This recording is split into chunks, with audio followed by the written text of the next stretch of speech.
Assalamualaikum warahmatullahi wabarakatuh. Di video ini kita akan membahas materi mengenai keseimbangan benda tegar pada bagian kedua. Perhatikan apa yang terjadi ketika resultan gaya yang bekerja pada benda sama dengan 0. Nah, ini sebetulnya sudah dipelajari di kelas 10 mengenai hukum 1 Newton. Jadi, jika resultan gaya yang bekerja pada benda sama dengan 0, maka benda yang awalnya diam akan tetap diam, dan benda yang awalnya bergerak akan tetap bergerak lurus beraturan selama benda tersebut tidak diberikan gaya eksternal atau gaya dari luar.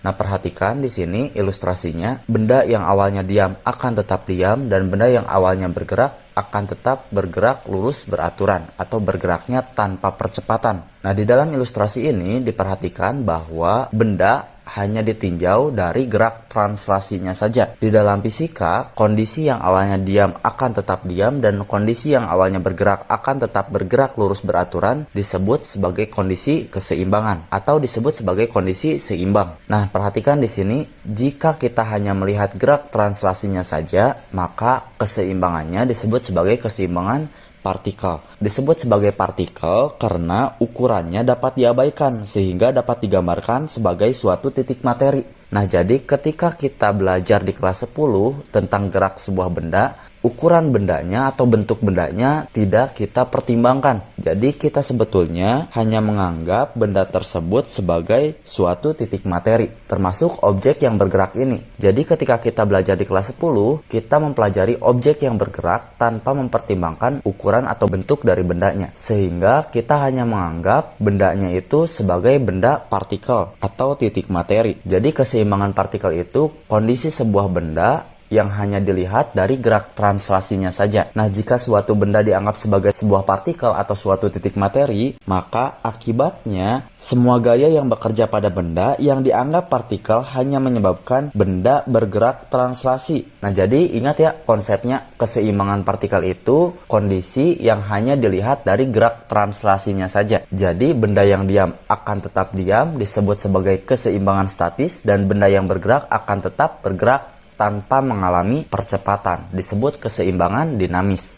Nah, selain keseimbangan partikel, ada yang disebut sebagai keseimbangan benda tegar.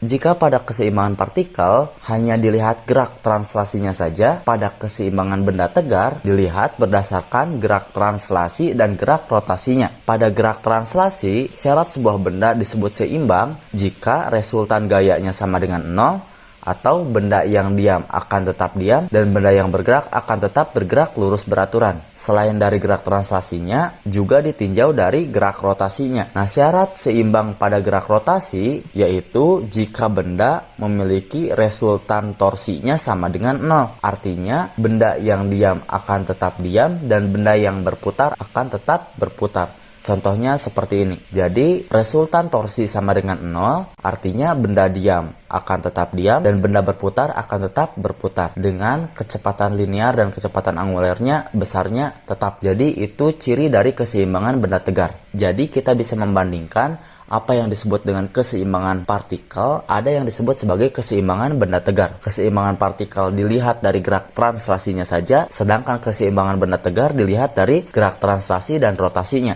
Nah, perhatikan di sini jenis-jenis keseimbangan. Ada yang disebut sebagai keseimbangan stabil, keseimbangan labil, dan keseimbangan netral. Nah, perhatikan di sini keseimbangan stabil itu jika gangguan pada benda dihilangkan, maka perhatikan ilustrasinya, jika kita memiliki sebuah bola di atas sebuah wadah dan wadahnya kita anggap licin, dan jika kita ganggu bola ini, maka bolanya akan bergerak naik turun bergantian, dan pada akhirnya bola tersebut akan kembali pada posisi semulanya. Jadi jika gangguan pada benda dihilangkan, maka benda kembali ke kedudukan seimbangnya. Itu yang disebut sebagai keseimbangan stabil. Sekarang, yang disebut sebagai keseimbangan labil, jika gangguan pada benda dihilangkan, maka benda tidak kembali ke kedudukan seimbangnya, atau gangguan pada benda menjadi semakin besar. Perhatikan di sini. Nah, jika kita memiliki sebuah bola di atas sebuah bidang yang bentuknya melengkung seperti ini, kemudian kita berikan gangguan pada bolanya sehingga bolanya bergerak, akibatnya kedudukan bolanya terganggu dan pada akhirnya bola tersebut akan jatuh. Nah, pertanyaannya, apakah bola tersebut akan kembali dengan sendirinya seperti halnya pada fenomena keseimbangan stabil? Tentu saja tidak. bola yang jatuh akan terus berada pada posisi akhirnya, atau simpelnya benda tersebut tidak akan kembali ke kedudukan seimbangnya. Nah, itu yang disebut sebagai keseimbangan labil. Kemudian keseimbangan netral, jika gangguan pada benda dihilangkan, maka kedudukan benda tidak berubah jika gangguannya kecil. Seperti ini contohnya. Nah, intinya jika gangguannya kecil atau gaya dorong yang mengganggu benda ini kecil, maka kedudukan benda tidak akan berubah. Itu keseimbangan netral. Dengan syarat gangguannya harus kecil, sehingga bendanya tidak mengalami perubahan kedudukan. Itu yang disebut sebagai keseimbangan netral. Nah, sampai di sini untuk materi mengenai keseimbangan benda tegar. Kita lanjutkan lagi materinya pada video selanjutnya.